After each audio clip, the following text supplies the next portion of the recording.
you can think of? No? Okay. And then...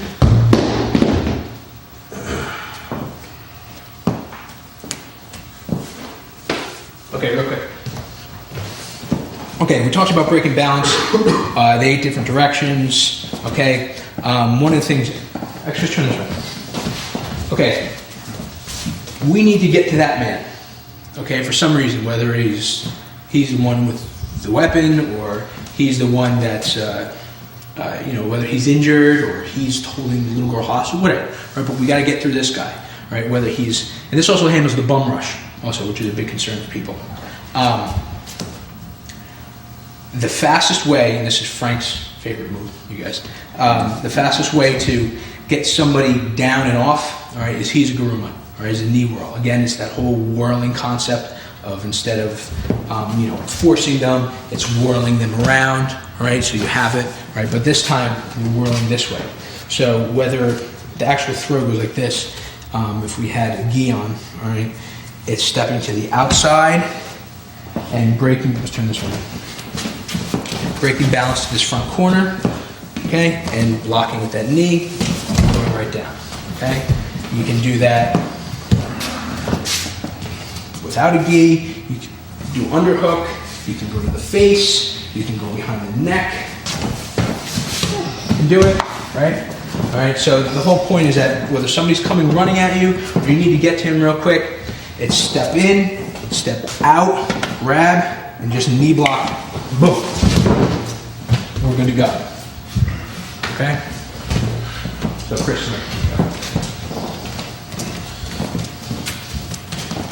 right, whether you grab the wrist, whether you grab the head, whether you grab his clothes, whether you grab 2 underhooks, whether you grab 1 underhook, 1 overhook, whatever you need to do. Okay? It's out. No matter what their size, it's whirling the guy, so it doesn't really make difference how big they are. Especially if they're charging into you, all the better, because come back. Now come in. All right. That's it. Again, you're standing up while they're on the floor. Good place to be. The other one, come in here, is for a bum rush. Is we talked about already with a double leg, but if they get you in a clinch, okay. Again, using this, you can slam this down in the back of the neck. Right, slam down here, and overhook, right, just like we're doing on the ground with that whizzer, okay, and what you're gonna do, it's instead of coming and lifting this up and going here, right, we're just gonna do sort of a sag drag, all right, you're gonna just drop to your knees and then twist. There we go, so you can feel it too, okay, they come into you, whatever happens, you didn't get off your pops or your punch stop or whatever you need to do, they come into you, right? Wham! The back of the neck, pull them right into you, right? Switch this way again. Boom! Right here. Here's a strike.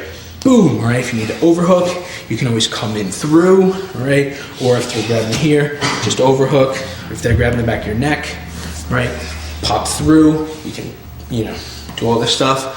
Overhook, right? You're just going to drop down, all right? Since you have this in tight, this is gonna start putting pressure on his neck. You're gonna drop down and turn. That's it. It's actually the same exact head movement, right? Yeah. As we did before from the rear. All right, now this one, yeah, you're gonna be going to the ground with the guy, but if you don't do something, you're going to the ground with him anyway. Right? So it doesn't really matter. So one more time, come into me. Okay, we have 1, okay? Right? Yeah. 2. Okay? Whether you land up on him, you kesugatame, or whatever way you wind up, that's just based on your training. Okay. Last thing is the wall, and then we're done.